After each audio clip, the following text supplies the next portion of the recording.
সম্প্রীতির কথা বলছিলেন, হিন্দু মুসলিম সম্প্রীতি ঐতিহ্যের কথা বলছিলেন।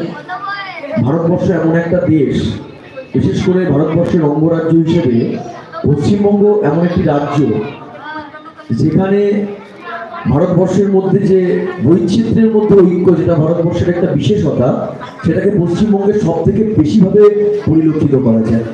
এত ট্র্যাডিশনাল কালচার, বিভিন্ন ডিফারেন্স অফ ওপিনিয়ন থাকা সত্ত্বেও একটা সূত্রে বাঁধা পশ্চিমবঙ্গ।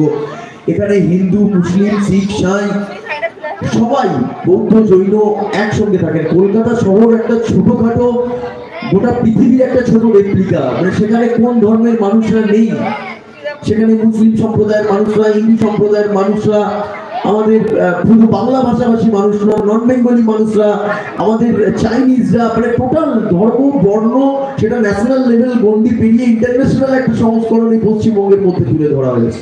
তো এই জায়গাতে ধর্মীয় অসহিষ্ণুতা চিরকাল ছিল। একদল মানুষ যারা এই ধর্মটাকে ব্যবসা হিসেবে গ্রহণ করেন, তাদের উদ্দেশ্যই হচ্ছে ধর্মে একটা অশান্তি লাগিয়ে, ধর্মে ধর্মে ভেদাভেদ তৈরি করে আপনার তাদের একটা মুনাফা তৈরি করা। আমি নিজে ধর্মীয় ভাবাবেগে বিশ্বাসী, ঈশ্বর বিশ্বাসী। আমি নিজেও মহাকালের ভক্ত, কালভৈরবের ভক্ত, দীক্ষিত।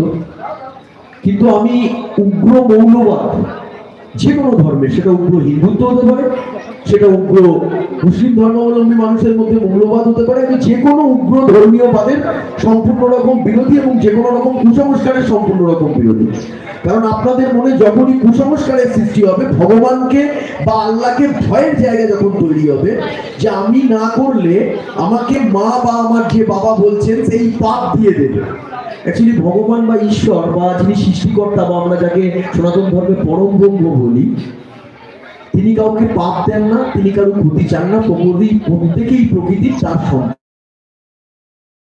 এই ভয় থেকে তৈরি হয় কুসংস্কারে। মাদিউ, মামাদুলি, তাবিজ, কবজ এসবের তৈরি হয়েছে এই ভয়ের জায়গা থেকে। আপনার মধ্যে ভগবান ভয়, ভগবানকে নিয়ে একটা ভয় তৈরি করলাম, সেই ভয়টাকে আমি মার্কেটিং এর মাধ্যমে, বিভিন্ন পাথরের মাধ্যমে, বিভিন্ন মাধ্যমে, কবজের মাধ্যমে ভয়টাকে প্যাকেজিং করে মার্কেটিং করা হয়। তাই ঈশ্বরের কাছে ভয় নয়, ঈশ্বরের কাছে ভক্তি ভালোবাসা নিয়ে যান। প্রত্যেকে আমরা তার সন্তান। মা নবান্ন লক্ষ্মী আপনাদের সকলের সুখ ও সমৃদ্ধি ভালো রাখুক, সুখ সমৃদ্ধি নিয়ে আসুক। নাদর লক্ষ্মীতলা নেতাজি সঙ্গের আরো অগ্রগতি হোক। নবান্ন লক্ষ্মী, নবান্ন কথাটা হচ্ছে নব অন্ন, নতুন যে ধান উঠেছে সেই ধানের স্পর্শ, তার গন্ধ একটা আলাদা অনুভূতি দেয়। সেটা মা লক্ষ্মীর চরণে আমরা নিবেদন করে নতুন করে একটা বছর শুরু করি। এটা খুব এথেন্টিক একটা প্রোগ্রাম এবং প্রচন্ড ট্র্যাডিশনাল বাঙালি সম্প্রদায়ের মধ্যে আস্তে আস্তে আস্তে আস্তে উঠে যাচ্ছে, খুব ছোট হয়ে যাচ্ছে বা অনেক জায়গায় প্রায় উঠে যাওয়ার মতনই। এই জায়গাটা যে আপনারা ধরে রেখেছেন, এর জন্য আবার একবার বিশেষভাবে ধন্যবাদ জানাই।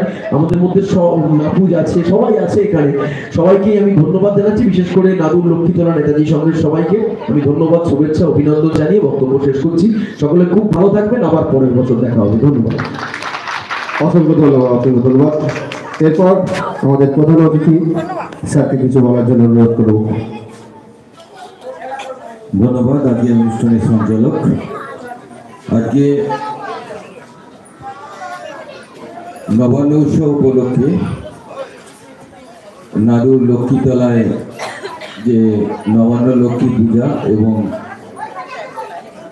মাননীয় মুখ্যমন্ত্রী মমতা বন্দ্যোপাধ্যায় অনুপ্রেরণায় আমার বিধায়ক তহবিল থেকে এই মুক্ত মঞ্চটির শুভ উদ্বোধনী অনুষ্ঠানে আমরা এখানে উপস্থিত হয়েছি। আমার সঙ্গে আমার পঞ্চায়েত সমিতির সভাপতি আমাদের দেবদীপ রায় আছেন আমাদের কর্মাধ্যক্ষ শক্তিপদ পাল আছেন, জেলা পরিষদের সদস্য কাকুলি, প্রধান, উপপ্রধান, আমাদের যোগরাম বিদ্যাপীঠের প্রধান শিক্ষক, আমাদের এখানে গোপালবাবু আছেন, সৌভিক আছে, অনুপমদা আছে, মাহফুজ আছে, সকলেই আছে। আমরা এখন সর্বোপরি এই লক্ষ্মী পুজো কমিটির সমস্ত যারা কর্মকর্তা আছেন, নেতাজি সঙ্গের কর্মকর্তা পার্থ সহ সকলকে আমার তরফ থেকে আজকে অগ্রিম বড়দিনের অনেক অনেক শুভেচ্ছা, অভিনন্দন জানাচ্ছি। আপনারা সকলে জানেন যে এই নবান্ন উৎসবকে কেন্দ্র করে এই লক্ষ্মীতলায় প্রতি বছরের মতো এবছরও যে মায়েদের সমাগম, মানুষজনের সমাগম হয়েছে, আমি তাতে অত্যন্ত খুশি। আমাকে গত বছর আমাকে অনুপমদা, পার্থ এরা সকলে মিলে গ্রামের মানুষ আমাকে